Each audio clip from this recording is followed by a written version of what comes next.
So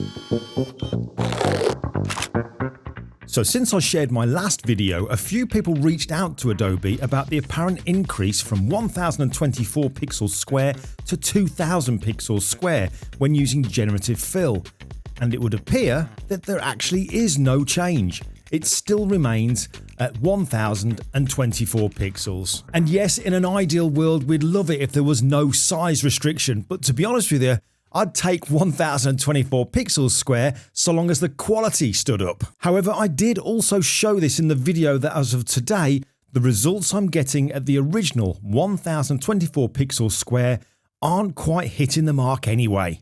They're great for using on social media, where you can even generate large areas to change the composition of an image so that it fits better. But these results are only viewed small, so you don't notice the flaws, and that's perfectly fine. The issue at the moment though is when images are viewed on a display, a larger screen, or even printed. Now, within the comments already posted on that video, there were a couple of suggestions as to how I could maybe improve the quality of what Generative Fill creates. One of them was to try more overlap. Well, since Generative Fill first appeared in Photoshop Beta, it's kind of been general practice that we would overlap the selection with the original image by about 10 pixels. So I kind of failed to see how overlapping it more would increase the quality of what it generates. But hey, I'll try anything once. So with this image here, I'll drag out with the crop tool to increase the canvas size. I'll use the rectangular marquee tool in fixed size at 1024 for the width and 1024 for the height. I'll press down and move the selection into place, and this time overlap way more than I ordinarily would. I'll then press Generative Fill and then Generate. And these are the results. So nice try, but no, that doesn't make any positive difference to the quality. Now, another comment said, has anyone tried using a smaller fixed region like 600 by 600 or even 300 by 300 just to see if the generated results are any better? Well, let's give it a go. I'll try it on this picture of my friend 𝐷IO tool that you would have originally seen in the first video. Again, I'll go to the rectangular marquee tool, and in the options bar with the style set to fixed, I'll put in 600 for the width and 600 for the height. Now when I press down, I have a 600 pixel square selection. So I drag it into place and overlap the original just a little.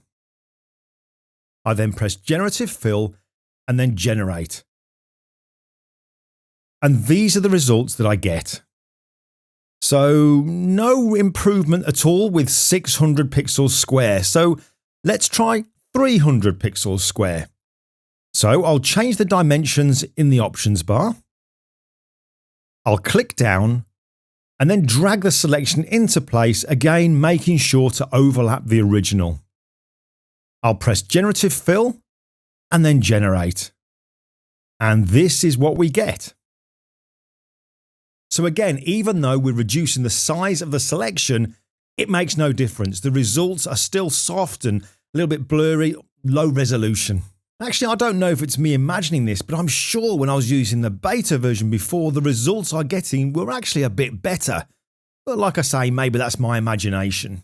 Now let's mention something about these credits, because as of the 1st of November, when we use Generative Fill or Generative Expand, we use up one of our monthly allotted credits. So if you're a full Creative Cloud subscriber where you have Photoshop, Lightroom, Premiere Pro and all, then you have 1000 monthly credits. If you are a Creative Cloud single app subscriber, like say having just Photoshop, then you get 500 credits. And if you're a Creative Cloud subscriber on the photography 1 terabyte plan, you get 500 credits. And if you're on the photography 20 gigabyte plan, then you get 250 credits.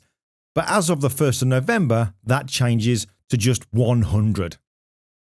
So every time you use Generative Fill or Generative Expand, you use 1 credit. If you run out of credits in the month, then you can still use Generative Fill, but the generations might take a little longer to produce.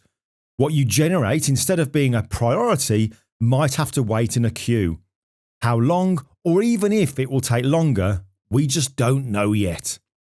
But the bottom line is, you can still use Generative Fill and Generative Expand if you run out of credits in that monthly period before they renew.